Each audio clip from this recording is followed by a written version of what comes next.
Coucou tout le monde, je vous retrouve aujourd'hui pour une nouvelle recette. Il s'agit de la recette de Bessara. Donc pour la recette de Bessara, on aura besoin de 300 g de pois cassés ou de févettes. Donc c'est de la famille des légumineuses. On aura besoin de 1100 g d'eau.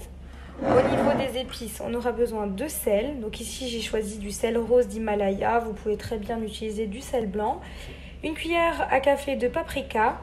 Une demi-cuillère à café de cumin et une demi-cuillère à café de poivre. 55 g d'huile d'olive et 4 gousses d'ail. Alors par ce temps froid, je vous conseille cette recette, vous allez voir, vous allez adorer. Alors Bessara c'est quoi? C'est une espèce de purée de pois cassés ou de févettes.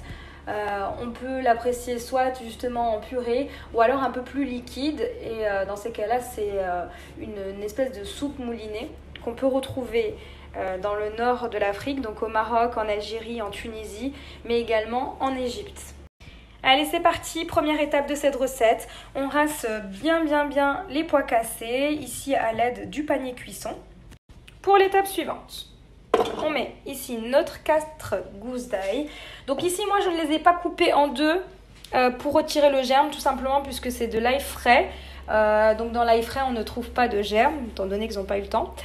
Et on va venir hacher nos 4 gousses d'ail. Donc pour ça, je remets mon couvercle, mon gobelet doseur et je programme 5 secondes, vitesse 5. Voici ce que j'obtiens. Je racle les parois du bol afin de faire redescendre mon ail.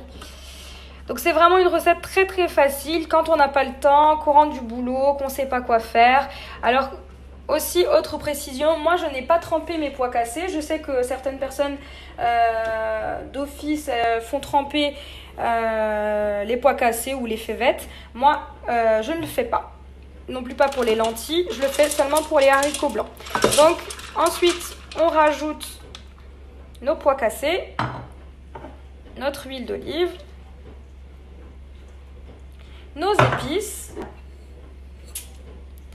Et enfin, pour terminer, l'eau que je vais peser.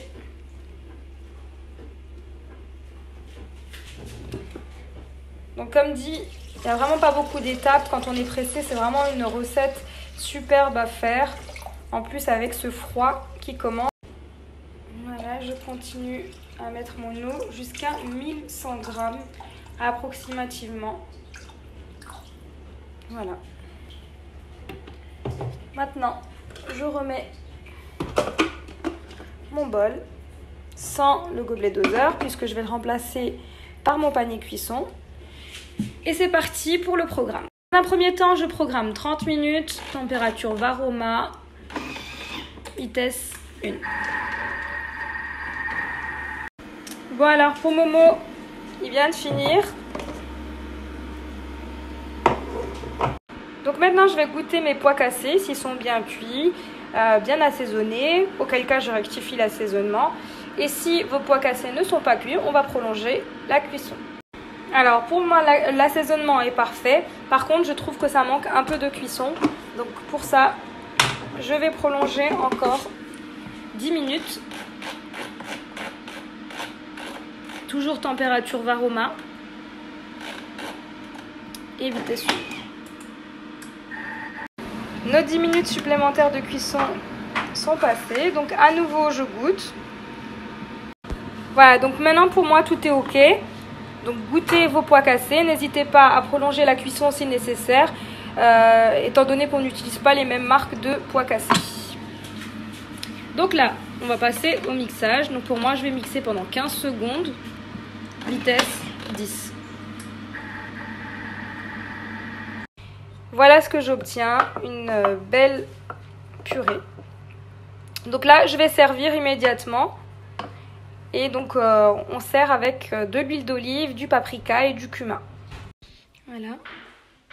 Je vais ajouter de l'huile d'olive. Ensuite, je rajoute du paprika